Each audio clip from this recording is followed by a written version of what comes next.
Problemi më i madh i kësaj shoqërie është edhe e shkuara. Ne të flasim më tej, po gjithmonë kur bëhet fjalë për lajme të së shkuarës, gjithmonë jam shumë sensitive.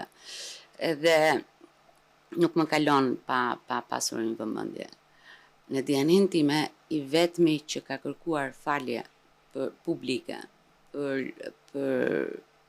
faktin e të qenurit pjesë të atij regjimi, dhe pse a është apo s'është e përfshirë, mund të ma gjykoni ju më mirë personazhin që do them, unë kam lexuar vetëm nga djali Mehmet Shehut në librin e tij.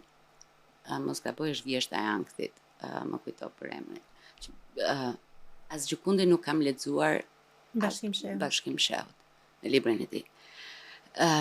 Duke lexuar librin, duke rikthyer më pas edhe historitë e tjera, dhe mund të dalë në gjykimin që ishte një njeriu me të cilën kur s'kisha pse t'i kërkoja një falje. Në këtë, sepse paktën ajo sa unë kam lexuar në jetën e tij, nuk është se ishte një person i përfshirë drejt për së drejti në gjithë atë masakër që ka ndodhur në këtë vend, masakër njerëzore. Parma ai ka marrë guximin për të kërkuar në emër të babait vet. Në emër të vetes, që ishte pjesë, që nuk ishte folur, paktën këtë thot në libër, po ta lexoni librin në parathënien e tij, por edhe të atij regjimit. Unë nuk kam lexuar njëri tjetër, domethënë askush nga 90-ta deri më sot. As kur isha fëmijë, por edhe kur u përfshiva në gazetari, të them një personazh që të ketë kërkuar falje.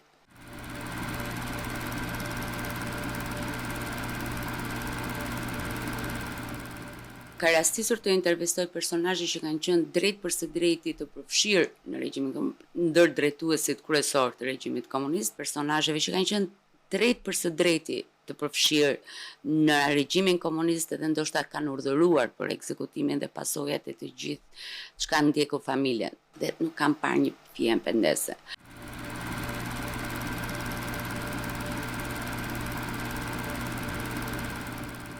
Nëse ju kujtohet, në dieni nuk po nisem nga periudhat 90, 96 apo 2000, sepse memoria ime nuk është shumë e saktë, sepse më së shumti vjen për shkak të leximeve, po ka pasur qeveria në asaj kohe që përkon prapë të jetë me Partinë Demokratike, mori nisma, sepse ishte koha ku po kërkoheshin eshtrat dhe gjetjet e personave të zhdukur.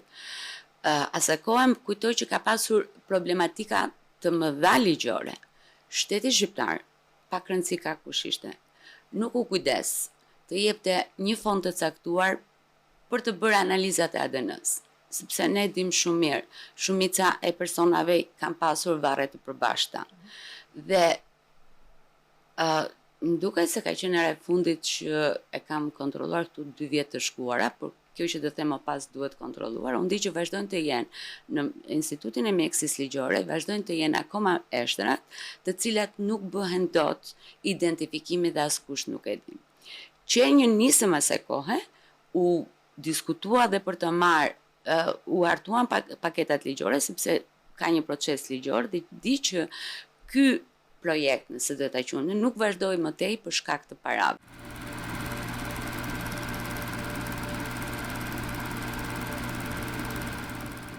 Sa kohë me sa mbaj mend u gjetën eshtra në Pogradec, sepse mbaj mend që kam intervistuar dhe personin që ka qenë edhe në trupën në skuadrën e pushkatimit. Ndaj them, si gjitha këto intervistat dhe takimet që ka një peshë fort psikologjike, dhe u gjetën në Pogradec po vitet e fundit, kur u gjetën eshtrat aty, dhe unë arrit të zbuloj edhe personin kush ishte në skuadrën e pushkatimit që ka marrë pjesë aty.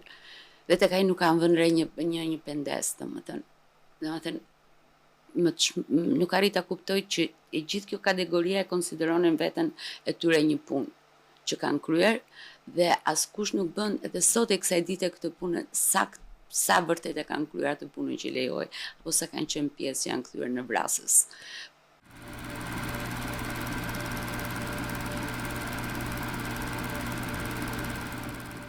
Një moment të vjen ka pas momente që ka përfyti, domethënë në si ndjesin, domethënë të thjeshtë. Ka pasur momente që jam panikuar deri në atë pikë ku nuk e kam kuptuar veten si kam dalë nga ambienti.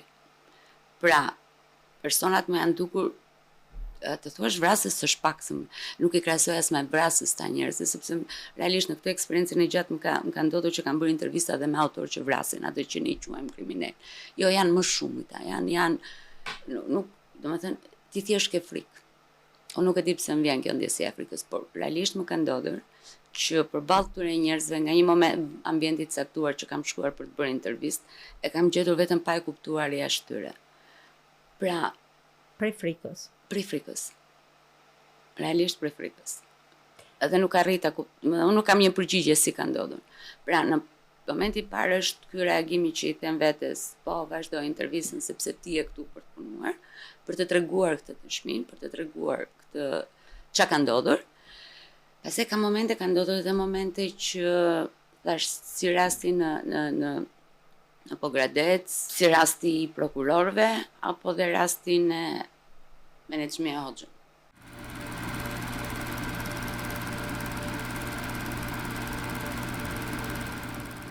Asaj kohe po përpiqesha, duke qenë që po nisem historinë e Pogradecit, mbaj më shumë nga fshatrat Pogradecit u gjetën eshtrat, ishte nisur ky projekti sa shkoja në të morgu vinin fomat aty, kërkojnë ndjes që nuk po kujtoj dot emrat, por ishte arrit të zbuloj personin kryesor që kishte marrë pjesë në pushkatimin e tij. Dhe dyshimet e familjarëve që takohen është se tonë në Pogradec prap dyshoj se kishte edhe vende të tjera të varrosjes në masë. Personazhin që e takoj ishte jo vetëm për të raportuar, por edhe më shumë për të ndihmuar në këtë.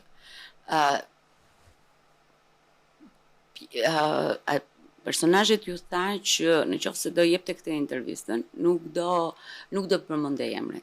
Domethënë normalisht sepse për mua asnjëherë dhe qeveriset më pas apo dalin në variantin që nuk tregohen emrat për shkakun sepse mos krijohet në konflikte personale. Ky ishte personazhi i parë dhe nëse intervista në fillim nisi shumë qetësisht, në kuptimin që qëllimi im kryesor ishte ky të tregonte kush ishin të pushkatuar, sa mbante mend dhe nëse ka vende të tjera.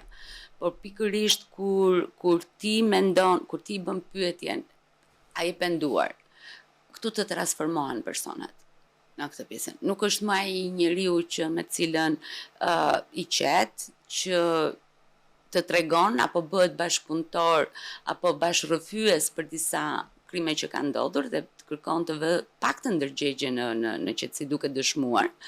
Jo, këtu pastaj ndryshon komplet. Personazhi është ndryshuar komplet sa po ti pyet, a ke një pendes që ke vrarë?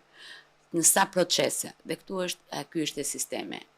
Dhe këtu ndryshon impostacioni, ndryshon timbri i zërit, ndryshon gjithçka dhe këtu mbyllet komunikimi.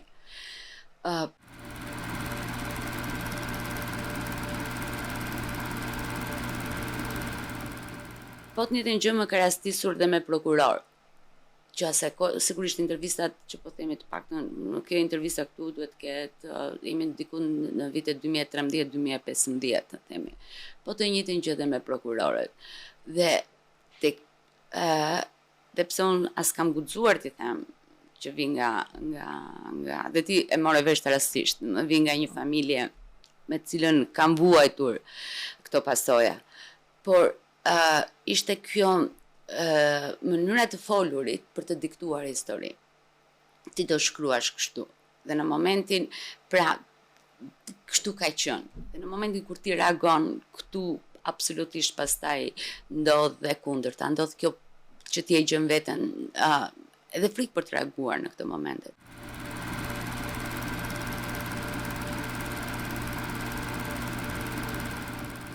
Të gjëra më ekstreme që nuk kam për të harruar kurrë, lidhet me Menaxhmi Hoxhën. Kur e marr në telefon, në numër shtëpie, normalisht prezantohem Lindita Çela gazetar. Dhe vetëm kur thot po hajde në tavolinë, në shtëpinë e saj. Ki përsysh, as nuk e mendova pse, as nuk e mendova cila është arsyet, por mendova unë do shkoj të bëj një intervistë të caktuar. Më pret, Dhe mendja e parë ishte një grua 8-9 me këtë përpiqet të ishte babaxhane në moshën apo të kujdesit, sigurisht që niset biseda në atë pularin që e kishte kthyer në muze. Por kanë qenë momente që i thoja vetes prit, shkojmë tek intervista. Pra, edhe unë kam qenë në moment totalisht komplet e ftohtë. Ulemi dhe them, duhet të bëjmë intervistat dhe hap diktofonin. Dhe në këtë moment thotë, çfarë po bën ti dhe kush je ti që ke hyrë në shtëpinë time? Dhe më them, unë jam Lindi Taçela, gazetarja që punon për gazetën Tema, për të cilën duhet bëj një intervistë. Këtu personazhi që quhet Nexhmia Hoxha Lul ka ndryshuar, domethënë një plak të 80-tat e bërë në një grusht. Unë isha shumë e re. Ka ndryshuar në një mënyrë të llatarshme që unë nuk kam pas forcën më të as të reagoj, as një që thjesht më ka kallë datën. Dhe nga shtëpia, në një shtëpi që ishte me një, unë jam ftilluar me veten time, vetëm kur i kam dalë jashtë shtëpisë. Unë nuk arritu të kuptoj dhe nëse ju doni të keni edhe ju në memorien tuaj apo dhe publiku që na shikon, të shofi fotografinë e bërë nga Juta, fotografia Juta, si kam bërë emrin Juta. Është një fotografi e vetmja, të Nexhmias në portret. Aty ai personi, nëse unë them kam para djallin, kushdo që do të ketë paktën një përkim të asaj që unë po shpjegoj tani, të shohë atë fotografi.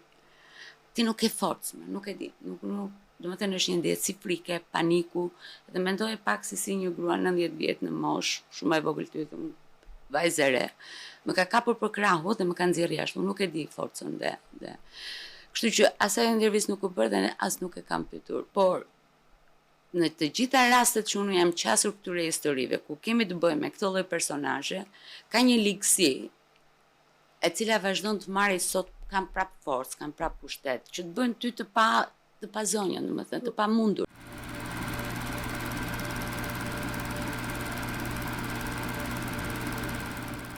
Dhe e vetmi arsye që unë gjej është që ndoshta deri në atë ditë Nexhmia, të gjitha intervistat që ajo ka dhënë, i ka pas të kuruara dhe të shkruara vet. Ishte, ndoshta hera parë, këtë po them ajo çfarë unë mendoj, nuk di tjetër, që ajo po përballej me një gazetar që kishte një blog pyetjesh, i vendet të një diktofon dhe po e pyeste. Kjo është, unë ju thash të shekulli kam qenë gjatë, unë nuk e di si janë shkruar apo si ka është proceduar me Nexhmien asaj kohë në të gjitha intervistat që ka dhënë. Unë nuk di se si është dakordsuar bërja e intervistave të saj. Por unë nuk gjeja absolutisht asnjë lloj arsye dhe ndoshta emri i saj ka përkuar me shekullin, se ka qenë shumë emri im i ka përkuar me shekullin. Apo nuk di të them. Por përgjigjja vetme që unë kam për këtë, sepse dinte askush, unë gjithmonë kam qenë një personazh mediatik, viziv, që të bënte këto lidhjet e caktuara, pra arsyeja që më pranoi, ka menduar ndoshta që personi, se dua apo s'dua një herë në 2 ditë ose një herë të ndrit ndodhte që hapja shekullin, unë te shekulli nuk isha një personazh apo një gazetare që nuk kisha rënë në sy madhëmendja, di që ai lexonte rregullisht shtypin shqiptar, mendoj që arsyeja pse më ka pranuar kam qenë pikërisht për shkak se i përkisja këtij organi mediatik, dhe ndërkohë që arsyeja pse u transformua në personin që ajo është vërtet, ose ishte vërtet, është pikërisht sepse ka qenë hera parë që dikush i hap bllokun, i vë diktofonin dhe thotë unë kam pyetje për të bërë për ty.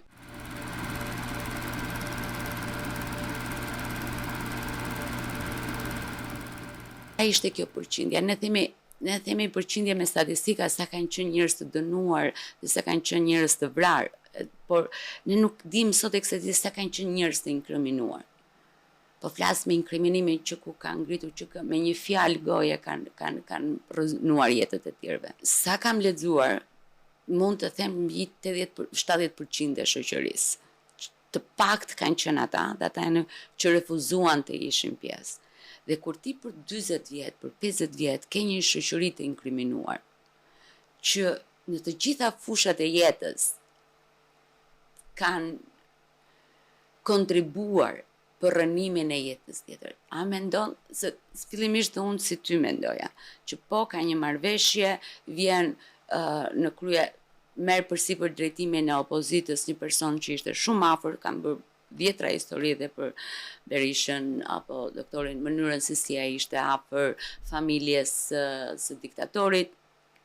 Thash me vjetra historia ose me vjetra personazhe dhe them po, mund të ishte një bashkëpunim. Jo, nuk besoj. Kam përshtypjen askush nuk është interesuar për të zbuluar këto të vërtetat.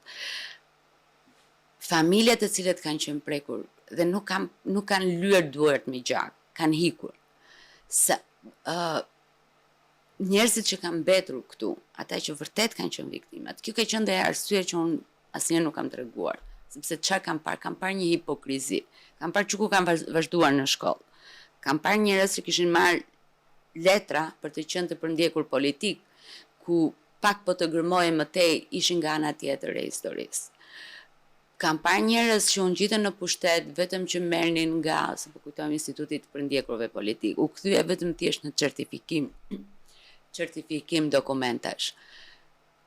Pra, për mua kjo është arsyeja pse klasa politike, pse shoqëria, se do ta nisim nga shoqëria, nuk bën kurrë presion për këtë nuk ka bërë kurrë presion nga politika për të thënë duhet të themi mfal, duhet të themi këtyre njerëzve, sepse janë pjesë e sistemit dhe sigurisht që duke u bërë pjesë për të mbajtur atë sistem, atë kanë kontribuar dhe më pas kanë marrë përfitimet e caktuara. Pra kemi një histori që vazhdon të jetë në krizë të identitetit, një shoqëri që në gjykimin tim nuk është e vërtet dhe vazhdon të vendosë qepa. Kthehet në qep, po me ato luspat e qepës që vetëm tellon. Pra, kështu është për mua historia e komunizmit. Ndaj unë nuk pres më as nga e së djapta, as nga e majta. Sepse nëse do të themi të vërtetën, duhet të ngrihet një grup i caktuar, duhet të ishte një çështje akademike, siç ndodhi në Gjermani. Pra populli vet duhet të dëgërcohet. Që në një pjesë të caktuar të historisë ka qenë në anën, të themi në anën e së keqes. Por duhet të ketë një vetë reflektim, duhet të ketë një mfal, duhet të ketë një katarsis të themi.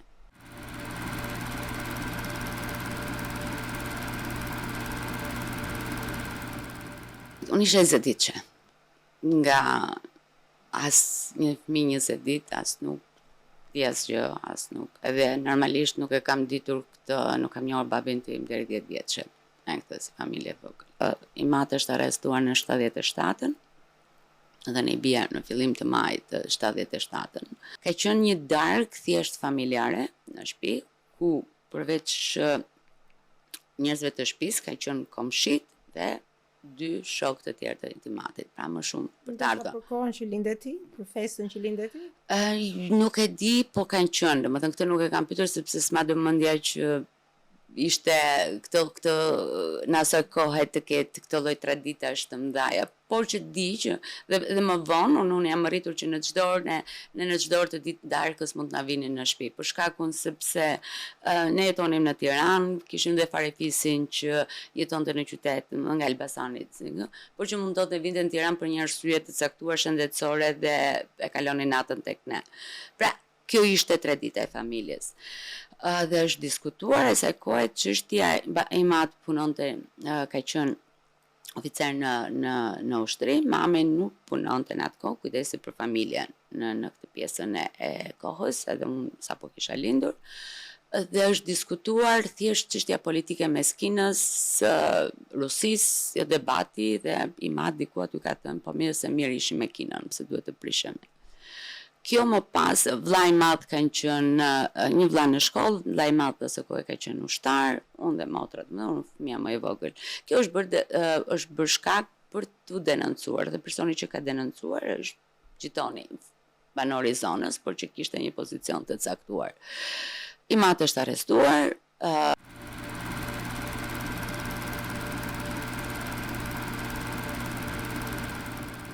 Unë deri tani edhe pse e di, unë e di kush i vllai, unë e di kush e ka denoncuar babain tim, por askush edhe nuk di deri më sot nga të gjitha familjet që janë përsekutuar, janë rënuar në kohën e komunizmit, kanë kaluar në vetgjyhtësi.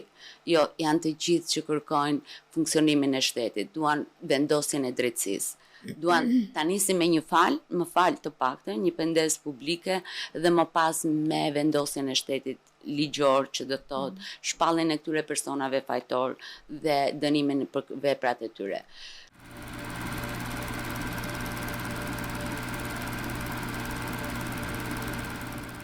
Fillimisht, sa tregonte mami për se gjitha historitë vjen nga mami dhe më pas të them babin që edhe kur dal nuk kam mundur, domethënë këtu futet edhe një nga ato pengjet e mia që nuk kam mundur kur ta bëj një intervistë me babin tim. Ndoshta kisha frikë dëgjoja, ndoshta s'doja të kujtoja më dhimbjet, po domethënë ma ndroi jetë, pa mundur unë ta pyesja për të gjitha, ndoshta s'kisha unë kurajon, nuk e di, janë vazhdojnë sot e kësaj ditët e 1000 pyetje në mendjen time, por jo, unë nuk kam bërë kur një intervistë me babin tim, po flas në kuptimin e gazetarit dhe një personi që ka kaluar në këtë kalvarin e jetës së vet. Dhe këtu mbetet nga pengjet e mia. Nuk di se çfarë do kisha mësuar, nuk di se çfarë do kisha ndodhur, por pengi i jetës.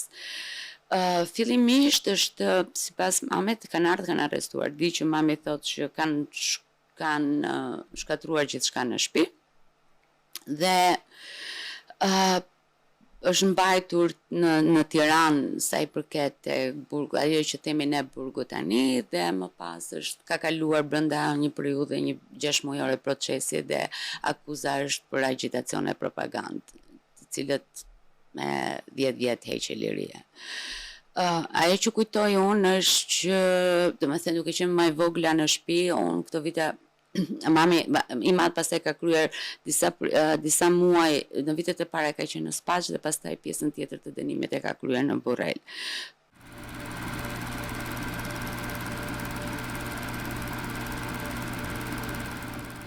Por mami dhe vllai dhe asnjë nga shtëpia ime kur nuk më kanë marrë, domethënë nuk kam në memorien time momentet që unë të kem të shkuar të takoj babin në burg apo të kem këtë kujtim. Të vetëm gjë që kam, vazhdo edhe pse isha fëmia apo kam në memorie darkën që është kthyer babi, ka është kthyer para vitit të ri dhe ka ardhur vonë, se gjithmonë po nuk di asgjë, se çfarë vite dhe vetëm thjesht kam kokë një burra se kohat tek 50-at, vetëm që qante dhe mbante, po një ndjesi, nuk e di, domethënë.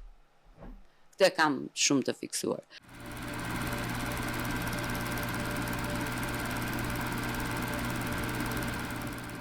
Vështirësi më të madhe ka hequr mami. Një gruaj që kishte fëmijë për të rritur, më të madhin ushtar, të tjerët më të vogël 20 vjeç, që është detyruar të punojë në fermë, është detyruar të kujdesej për burrin e vet. Motra quaj nga shkolla, vllai quaj nga shkolla, me dagmën armik. Ajo që tregonte mami është që, prandaj të them që arsyet se pse Shqipëria nuk ne si familje kemi shpëtuar sipas mamit tim nga internimi vetëm për shkak të një personi tjetër që asaj kohë që punonte mami ka qenë brigadier ku punonte mami në fermë, se duhet të shkonte të punonte në fermë. Pra, dhe ky, siç thot mami, ka folur që thon, prit se kjo grua këtu, po të internohet me këto fëmijë, çfarë do kete, ka marrë dënimin çfarë mund të jetë. Pra, sipas mamit ka folur mirë. Dhe është lënë atë hallin e vet dhe ki parasysh që ne nuk ishim Tiranë tamam, domethënë historia ne jetonim Babru. Dhe Babroj në atë kohë ishte pothuajse të themi një fshat tjetër internimi, nuk është se ishte ti jetojnë të Babroj aktualisht konsiderohet afër, por para 90-s ishte të themi një nga fshatrat më të prapambetur dhe aty qeveria e kohës sapo kishte të filluar të ndërtonte edhe ca ndërtesa ku ju jepi atyre njerëzve, po prap për njerëzit që nuk shkonin në internim, po si më thënë, përjashtoheshin nga punët, pra të deklasikuar, po pa vendime gjyqësore, njerëz që pra ishte kthyer dhe edhe fshati vetë ishte kthyer si zonë që ju jepej strehim këtyre personave që nuk ishin më të preferuarit në vendet e tyre ku ishin, po të deklasikuar, nuk përfundonin në burg, po internoheshin pa një proces. Pra, këto dy periudha, pra dikush që thoshte ka thënë një fjalë që Prica është grua e vetme me 5 kalamaje dhe plus që ndoshta edhe vepra penale se një darkë në shtëpi të flisje keq për kinën, absurditet për Mao Zedongin, apo edhe një njeri që do ka të bën sensin e mirë për të diçka dhe sistemi vet tërhiqej. Pra, dhe kush e shtynte përpara në gjykimin tim? Nuk e shtynte përpara ai që ishte në kokë, pa ata njerëzit që ishin aty dhe kështu ka ndodhur. Pra, unë nuk e imagjinoj do të merrin që ka përjetuar mami im, di lodhjet e gjata për të mbajtur familjen, ndryshimi i jetës së motrave të mia, të vëllezërve të mi, nuk kanë mundur të vazhdojnë shkollën, nuk kanë mundur të vazhdojnë asgjë ndryshohet nga pjesa ishin fëmijë të vegjël, gjimnazistë e tjerë.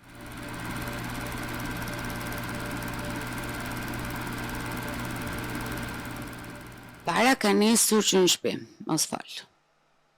Do të thënë, kur ti bëje pyetje për se kur është tu, aty për 3-4 vjeç që dija për baba vllajën e madh. S'ka ç'të duhet ty, as di. Po themi 6, 7, 8 vjeç.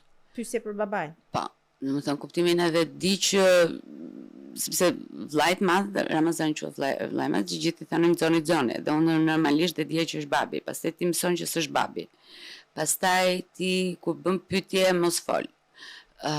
Pastaj këtë lloj veçimi është brenda shtëpisë një herë të parë, domethënë veçimi që bëhet, asgjë të mos të merri vesh. Pastaj ti shikoje që të vinin në hallat, rrallë, nuk ishe njerëz, shifje mamin tat vetëm duke qarë, duke lodhur me këto. Vetëm, domethënë nuk të flisnin komshit, nuk të linin, domethënë po kujtojnë në fëmijëri, domethënë ti realisht nuk e kupton. Por fillimisht edhe kur luaja, dilje për të luajtur, prap kishte një gjë, dhe mami që të rriste në shtëpi. Në sensin vetë përjashtimi, pastaj ti rritesh, shkon në fillore.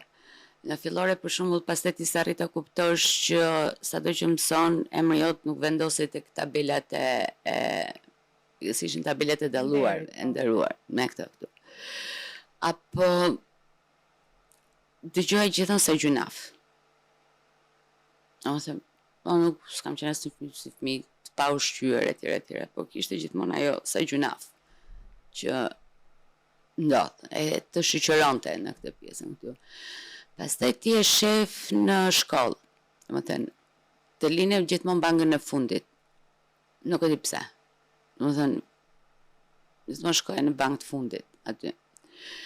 Pastaj fillonte me kur ti doje të lexoje, ishte mes dy gjërave, një presion fort i mamit, mirë për të lexuar, por që nuk kanë ç'të duhen. Zgjedh një zanat.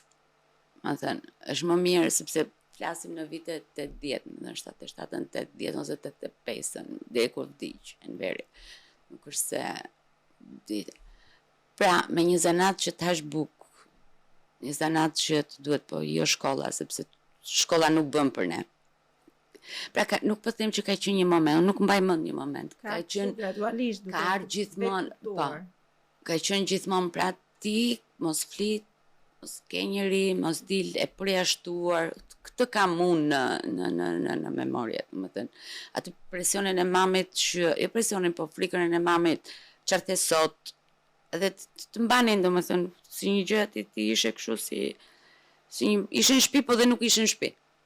Se asnjëherë s'bëj pjesë në bisedat e shtëpisë, edhe kur rritesh, domethënë, ndërkohë që kështu mendoj se ka ardhur, nuk ka ardhur në një pjesë që ti pastaj e di edhe të thash me babin më është dashur shumë, do të kem qenë të 12-13 vjeç për ta perceptuar mirë se çfarë ka ndodhur dhe sigurisht që çka ka ndodhur tamam kam pasur mundësinë ta të themi në fundet në shtëpinë tonë për shembull, pasi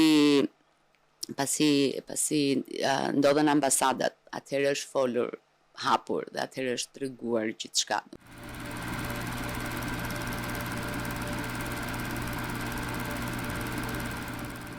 Pash që sistemi ndryshoi, po në krahun e tjetër. Pra ti mjafton të vetë deklaroje disa, të kujtohet instituti i të përndjekurve politik. Mos i themi emrat se të gjithë ne e dinim sa merr. Dhe ti merresh shpërblim apo ngjiteshe në karrierë pikërisht për këto që tashmë ti deklaroheshe si një person i përndjekur.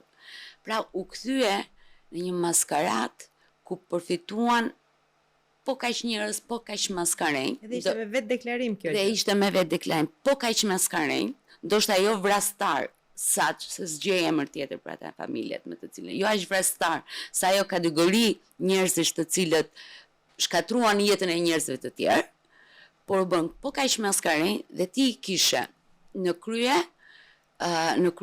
jo vetëm të seksioneve të partisë në rrethe, ose në lagje që unë gjitën aty, po ti kishe në shkallën më të lartë të sistemit të qeverisjes.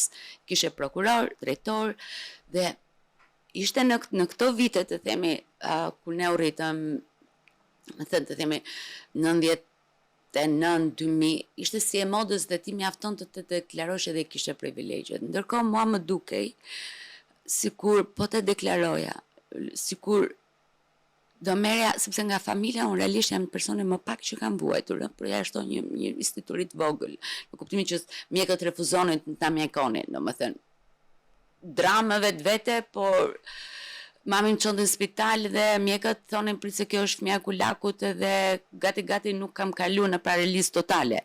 Por pos këtij episodit, unë duke qenë që isha edhe më e vogël, nuk kisha përjetuar sa kanë përjetuar motrat e mia dhe vëllezërit e mi që u hoqën nga shkolla, ka ndryshuar komplet jeta dhe mua, apo mami im, apo babi im, dhe po të deklaroja këtë gjë do dukej sikur po marr nga dhimbja, po përfitoj në dhimbjen e tyre, në djersën e tyre, më vinte turp, domethënë nuk kishte fare të bënte me shoqërinë, po kishte të bënte së pari me familjen time. Unë nuk isha personi që kisha vuajtur, të themi drejt për së drejti sa motrat, sa ata.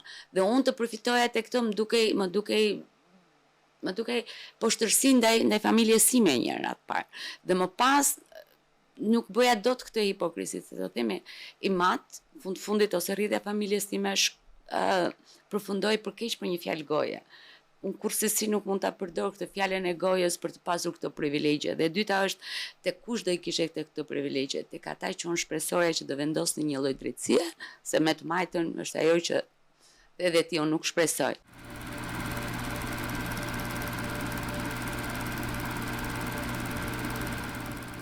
Dhe nuk di nëse do kem mundësi apo Zoti do më ndihmoj për ta bërë këtë gjë.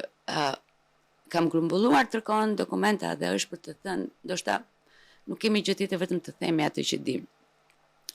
Se si shkëmbimi I elitave në fakt edhe pas 90-s, çfarë ndodhi që vërtet ata që ishin kategori e pandjekur, këtu e kanë pasur jetën po kaq të vështirë, po kaq sa që kishin para 90-s, dhe sa e lehtë ishte kjo elita që masakroi pjesën tjetër të shoqërisë, sa të lehtë kishte për të zhvilluar karrierën, për të pasur pozicione pune, për të pasur aktivitete, për të pasur mundësi të shkollimit jashtë.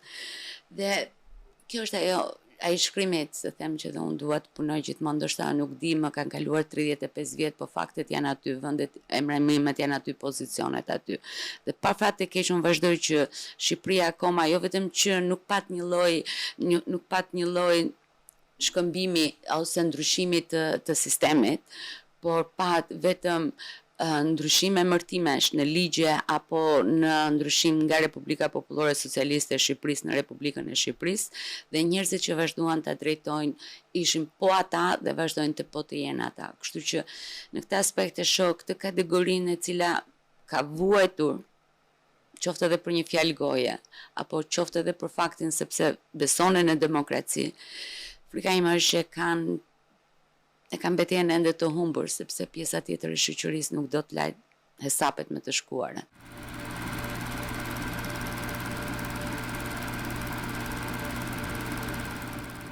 Mendoj se është libër. Okay. Sepse në libër ti ke mundësi të tregosh historinë. Edhe e vetmja gjë pse them që jam gati, unë jam gati sepse për të bërë këtë lloj libri ty të duhet aftësi pak që gjatë jetës tënde ti jesh marrë me aftësi investigimi të punës tënde. Të them edhe një gjë tjetër, për shembull, ku jam afër librit dhe këtë. Për shkak të punës kam pasur mundësi për të parë llogaritë bankare që janë depozituar para Shqipërisë, para 90-s. Aty gjej një numër shumë të konsiderueshëm personash që kanë depozituar para jashtë Shqipërisë. Para 90-s. Para 90-s. Dhe që janë pjesë e elitës tani ose kanë qenë pas 90-s? Atëre, çfarë ndodh? Personat në pamje të parë, dhe pse kam shpenzuar, janë thuajse anonim. Dhe ajo që duhet të vendosësh është të gjesh lidhjat për të bërë librin. Po ndërkohë ne dim shumë mirë që dhe po flasim për shumë të konsiderueshme. Ne dim shumë mirë kush mund të depozitonte para 90-s jashtë Shqipërisë. Pra, nëse do jetë libri, është për të thënë libër investigativ, i gjithë. Po. Sepse unë besoj se gjëra duhen të në fort, edhe paktën me shpresën që qoftë ajo familje që ka nuk them fjalën masakrimi, se kjo historia ime është më e pakta ose më minimale e të gjithë merrit, por është e tmerrshme për familjen time, të cilët ju ndryshua jeta, unë nuk e di se si. Kanë punuar në ferm, pa kpucë, pa veshur, e përditshme dhe pa ngrënë çdo ditë, sepse imagjino vetëm mami në punë që mbante pjesën tjetër të familjes dhe këtë përditshme, ftoj në këtë intervistë gjithë secili të futet në kpucët e tjetrit për ta gjykuar. Por të paktën për të thënë që një libër për të thënë shqiptarëve që duhet të kërkojnë një mfal. Mfal ndoshta dhe ata njerëzit që heshtën. Pra të gjithë faljen duhet ta kemi të gjithë ata që heshtën, jo më ata që u bën pjesë për të mbajtur atë sistem, edhe për të vazhduar, për të qeverisur dhe për të mbajtur pinjollat e atij sistemi në qeverisjen e sotme.